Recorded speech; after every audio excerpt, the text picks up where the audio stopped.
Familia moja katika kaunti ya Kirinyaga inaitaka serikali kumchukulia hatua afisa wa polisi aliyemuua kijana wa miaka 28 Brian Maina kwa kumpiga risasi kichwani wakati wa maandamano ya Gen Z wiki jana. Familia ya Brian ikisema mwana wao hakuwa na silaha yoyote wakati wa maandamano hayo. Na kama anavyotuarifu Willy Lusige, mamake Brian sasa anasema anachotaka kutoka kwa serikali ni haki tu ya mwanawe. Makovu ya dhuluma za polisi kwa waandamanaji waliojitokeza kwa kumbukumbu za maandamano ya mwaka jana yanaendelea kufichuka. Kagumo, Kirinyaga ya Kati, familia ya Brian Maina mwenye umri wa miaka 29 haijapata usingizi tangu ilipopata taarifa Jumatano iliyopita kuwa mtoto wao, baba ya watoto wawili, aliuawa na polisi. Alikuwa anakaa umoja, wakasema wende na wale majenzi wengine huko wende wakumbuke wale waliuliwa last year. Kufika saa 8 pale midi ilizimwa. Hapo ndio watoto wetu waliumia. Ndio hapo ninasikia ndio mtoto wangu pia aliumianga hiyo masaa wakati midi ilizimwa. Brian, mkazi wa Umoja, Nairobi, siku hiyo alijiunga na vijana wengine hadi katikati mwa jiji kuadhimisha kumbukumbu hizo bila kujua ilikuwa siku yake ya mwisho duniani.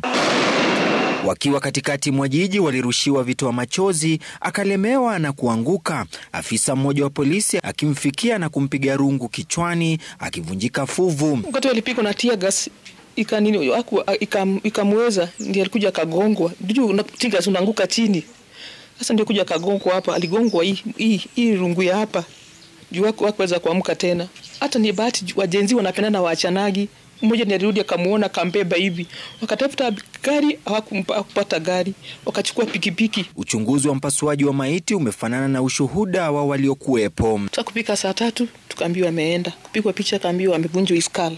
Familia hiyo inalilia haki, kwani kufikia sasa hawajapewa ripoti yoyote wala afisa aliyehusika kukamatwa. Nimedhulumiwa na serikali kwa kuwa mtoto ambaye hakuwa na hatia, hakuwa na anything ya kupiga askari, isipokuwa tu ni maji na bendera na simu. Wanasema serikali ya Rais William Ruto ndio inapaswa kubeba lawama kwa mauaji ya waandamanaji. Bibi na bwana wakipigana kwa nyumba, kuna siku watajenga nyumba, lakini wakikaa chini waongee watatatua maneno. Sasa asiposikilize watoto watapigana paka lini? Silikumaliza tamaliza watoto wote Kenya. Atatawala nani? Brian anatarajiwa kuzikwa Ijumaa. Willy Lusige, runinga ya Citizen, Nairobi.